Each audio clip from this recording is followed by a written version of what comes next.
Welcome to Biblical Psychology, the channel that combines psychological ideas with scripture to help you respond more effectively to the promises in the Bible with regards to mental health. And if this is your first time joining us, you'll be very welcome to watch some of our previous episodes, particularly the first one that talks about the vision behind the channel. So we're going to be continuing along our socio-political series and how such determinants can have an impact on mental health. And we're going to be talking about family breakdown today. And you might ask, well, what is family breakdown? And a simple definition of family breakdown is the breakdown of relationships within families, such as between parents and children. And I would also include between siblings. So we've already had a look in previous episodes when we were looking at the theme positive psychology and how good relationships can promote happiness. And these topics related to marriage and the parent and child dyad. So I'd like to refer you back to those episodes to gain an understanding of what we described there about what optimizes these types of relationships. But today we're going to be looking at family breakdown, and I'm going to be drawing on a paper that was by the Bristol Community Family Trust by Harry Benson in 2010. And I thought that this was a fascinating paper to help summarize some of the presenting issues with regards to family breakdown in our country. And the paper talks about the cost of family breakdown in our society. And apparently, there are a number of families affected by family breakdown, and the cost of this is somewhere in the region between 20 to 24 billion pounds per year.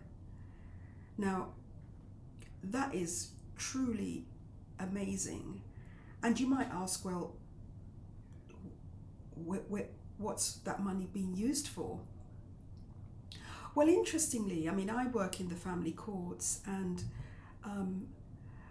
a lot of money is spent paying for assessments to provide evidence for courts to understand the nature of family breakdown.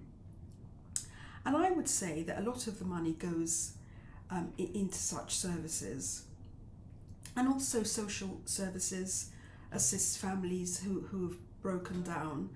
And so you could get some idea of the sources of services required really to address the difficulty of family breakdown. And this paper is also advocating that family policy has failed to acknowledge the scale or source of the problem, as evident in the lack of emphasis and rigorous analysis in recent major papers. And from their study, and they looked at numerous surveys, such as the National Census, Families and Children Study, and British Panel Survey, and they came up with an understanding of the scale of the problem and also characteristics of family where family breakdown is most likely. And I'll just take you through their findings. So they found that 48% of all children born today will not still be living with both natural parents on their 16th birthday. So in other words, unless family trends change dramatically for the better, 1/2 of all children born today experience family breakdown. And in their study, they chart that this has been an increase from 40% some 10 years ago. And in terms of the source, so what the study highlights is that for every £7 spent on family breakdown amongst young families, £1 is spent on divorce, £40 is spent on unmarried dual registered parents who separate, and £2 is spent on sole registered parents. And in other words, what they suggest is that the problem is not divorce. While marriage accounts for 50% of births, the failure of marriages, for example divorce, accounts for only 20% of breakups and 14% of the costs of family breakdown. Amongst all families with children under 5 years. And unmarried families, however, account for 80% of breakups and 80% of the costs. So we see there that family breakdown, the prevalence of family breakdown occurs in couples who are unmarried. And what this paper is advocating for is that there needs to be an urgent need for policy solutions, primarily on improving stability amongst unmarried new parents. These include re-establishing the need for the importance of marriage and prioritising a national programme of relationship education to help prevent this trend from occurring.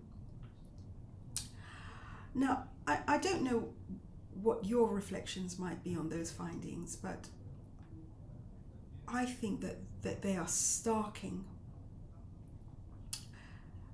And what these findings are showing is that marriage acts as a protective factor against family breakdown.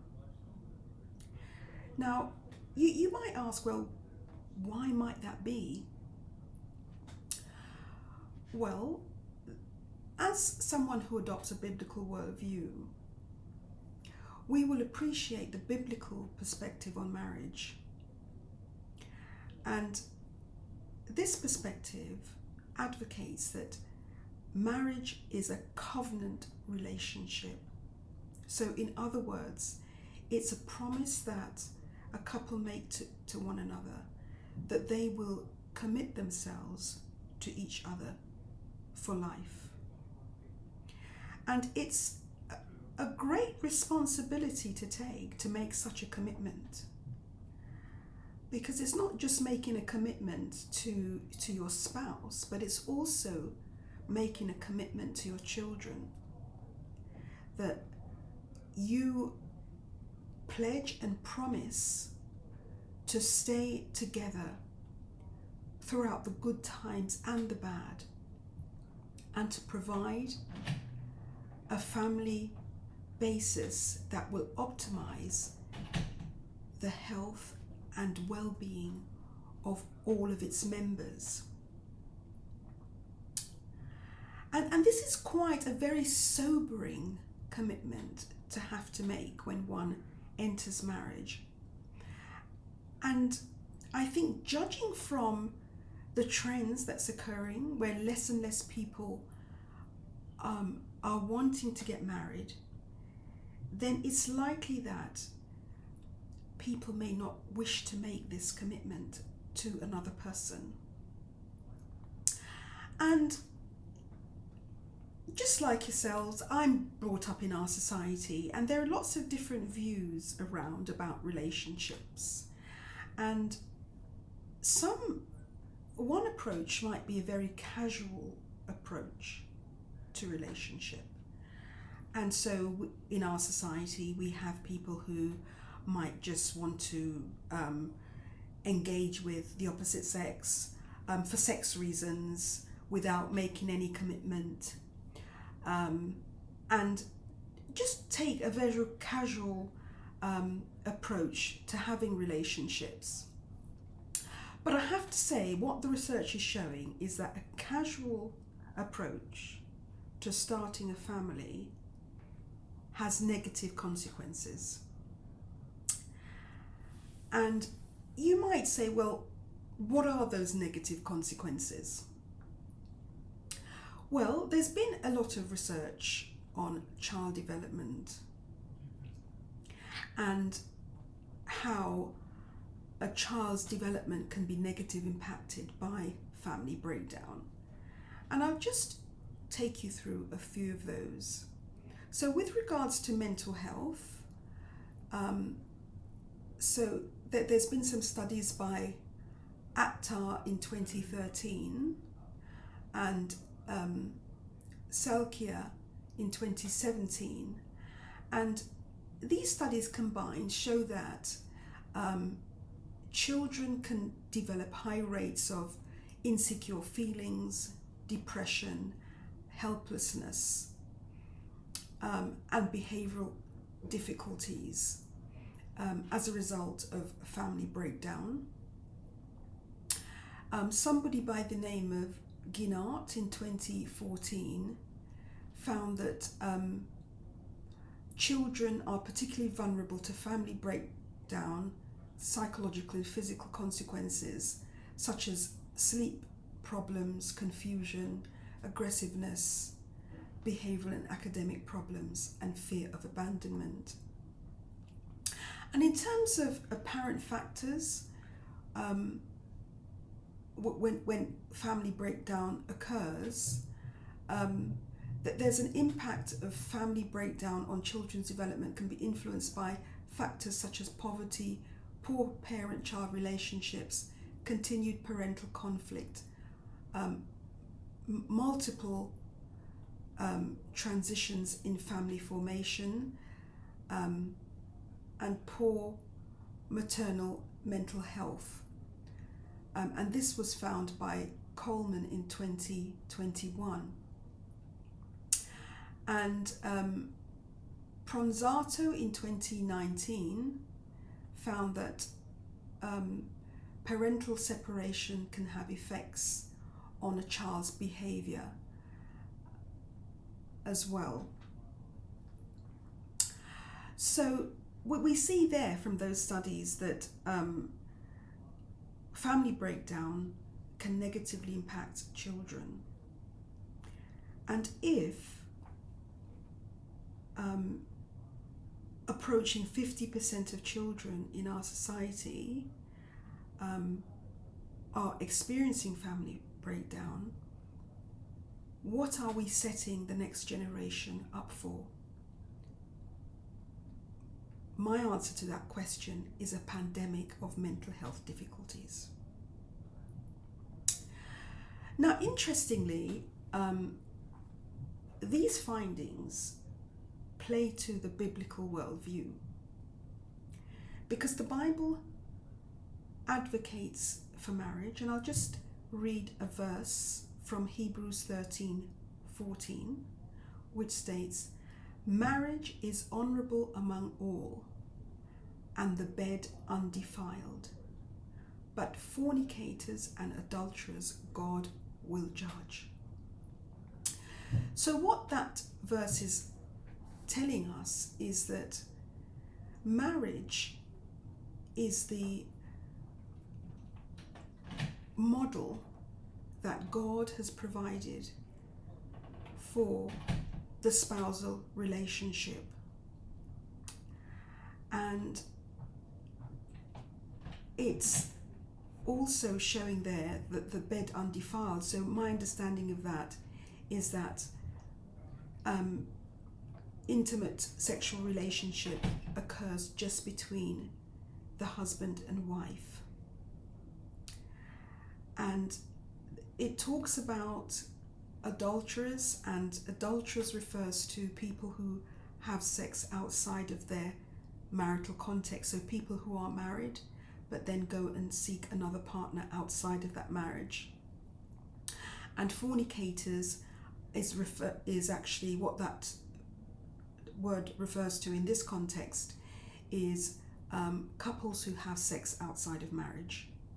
And what the Bible is saying there is that God will judge such individuals who have relationships outside of the model that he has created. And you can kind of see why, because as the evidence is showing, relationships outside of the marriage that the model that God intended has negative consequences for both individual and children.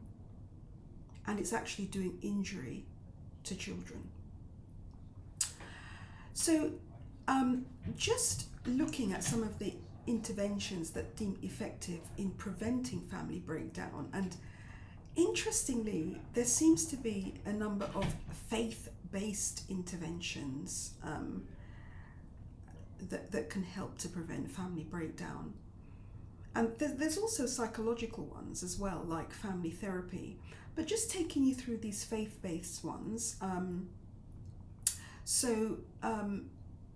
De Blasio in 1988 and Abbott in 1990,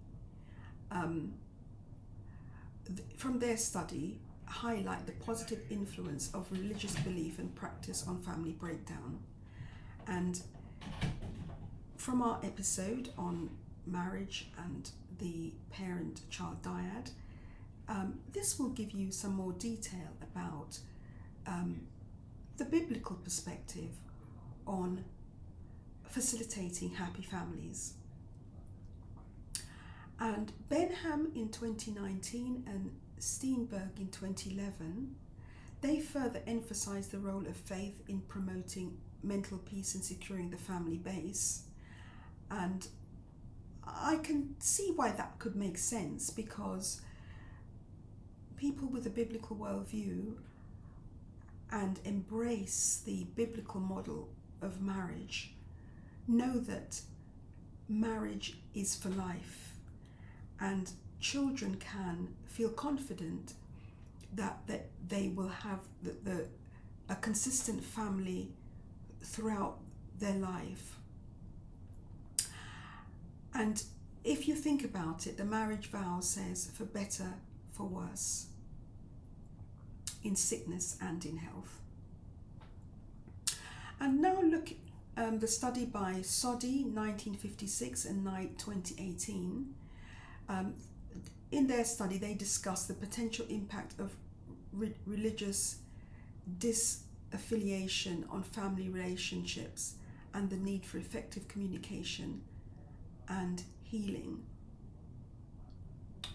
And if we have a look at Malhotra in 2015, from their study, they underscore the importance of integrating religious coping strategies into mental health and caregiving practices.